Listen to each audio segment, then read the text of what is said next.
tatlong paalala ng Diyos kapag kinakapos ka. Una, hindi kita pababayaan. Kapag ikaw ay tapat sa Diyos, hindi ka niya pababayaan. Ayon sa Biblia, Salmo 37 verse 25, ako'y naging bata at ngayoy matanda na, ngunit hindi ko pa nakita kahit kailan na ang matuwid ay pinabayaan ng Panginoon o ang kanyang mga anak ay namalimos ng pagkain.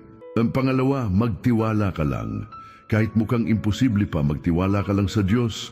Ayon sa Biblia, Habakkuk 3 verse 17 and 18, kahit hindi mamunga ang mga puno ng igos, ubas, o ang kahoy ng olibo, at kahit walang anihin sa mga bukirin, at kahit mamatay ang mga alagang hayop sa kanilang mga kulungan, magagalak pa rin ako dahil ang Panginoong Diyos ang nagliligtas sa akin. Pangatlo, may tinuturo ang Diyos. Kung minsan nangyayari ito upang lumago ang ating faith.